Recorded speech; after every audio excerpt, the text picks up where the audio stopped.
मधून जाणारी ही नदी झारखंडमध्ये छोटा नागपूर पठारावर खामरपट टेकडीवर उगम पावते आणि पुढे पश्चिम बंगालच्या हुगळी नदीला भेटते। मी दामोदर नदी। दामोदर हे श्रीकृष्णाचं नाव, ज्याचं उदर यशोदेने बंधांनी बांधलं होतं तो। पण दामोदरचा असाही अर्थ आहे की जिच्या उदरात संपूर्ण ब्रह्मांड सामावलं आहे ती।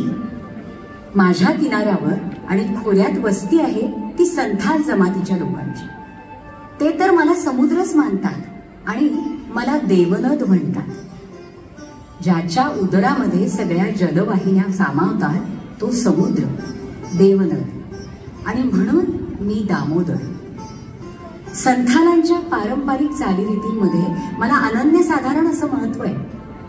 त्यांच्यात मृत व्यक्तीचं दहन झाल्यावर देहाचा विशिष्ट भाग माझ्या पाण्यात अर्पण केल्याशिवाय त्यांचं और्ध्वदेही पूर्ण होत नाही। अतिशय श्रद्धेने ते ह्या परंपरा जपतात।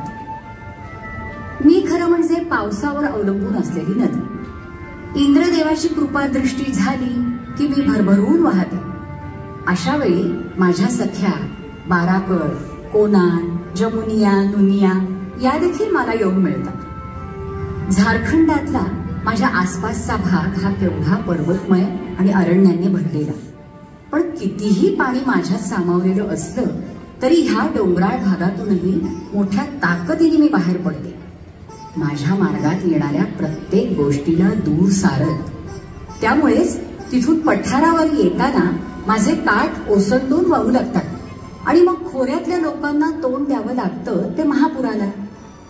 झारखंडपेक्षाही पश्चिम बंगालच्या लोकांचा हा तर अगदी दरवर्षाचा भयावह अनुभव आहे। सगळीकडे नदीला माता म्हणत असतात, पण माझ्या ह्या महापुरांमुळे मात्र मला बंगालचे दुःखाश्रू म्हणतात। खरं म्हणजे सन 1789 पासूनच त्यावर उपाय करण्यासाठी बर्दवानचे महाराज कीर्तिचंद्र यांनी ईस्ट इंडिया कंपनी बरोबर करार केला।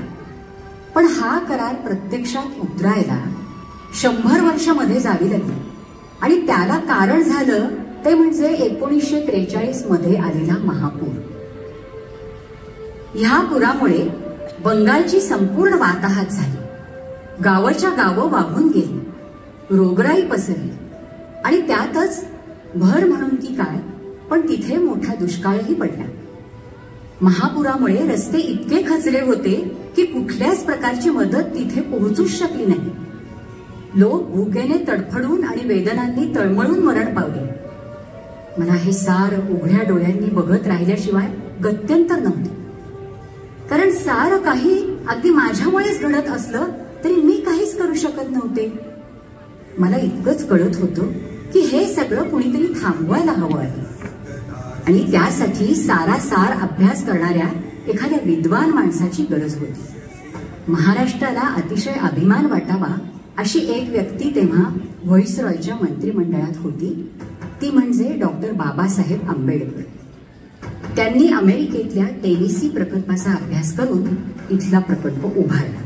ते स्वतः त्याचे अध्यक्ष झाले आणि त्यांच्या खंबीर नेतृत्वाखाली हा दामोदर नदी खोरे योजना प्रकल्प कार्यान्वित झाला। हा भारतातला पहिला नदी खोरे प्रकल्प। अशा रीतीने महाराजा कीर्तिचंद्रांची योजना 100 वर्षांनी प्रत्यक्षात उतरली। फार उपयोगी होती ही योजना, कारण ह्या योजनेमुळे पुरांवर नियंत्रण आलं, लोकांना सुरक्षितता मिळाली, सिंचन, जलविद्युत, पर्यावरण संवर्धन, मत्स्य व्यवसाय, खाण व्यवसाय ह्या साऱ्याला चालना मिळाली। कारण माझ्या आसपास मोठमोठ्या कोळशाच्या आणि अभ्रकाच्या खाणी आहेत। हे उद्योग मोठ्या प्रमाणात वाढीस लागले, पण प्रदूषण ही मोठी समस्या मात्र वेगाने वाढू लागली। पाहूया, मानवाच्या तंत्रज्ञानाने त्यावरही उपाय नक्कीच सापडेल आणि आम्ही नद्याही मग अगदी मोकळा श्वास घेऊ।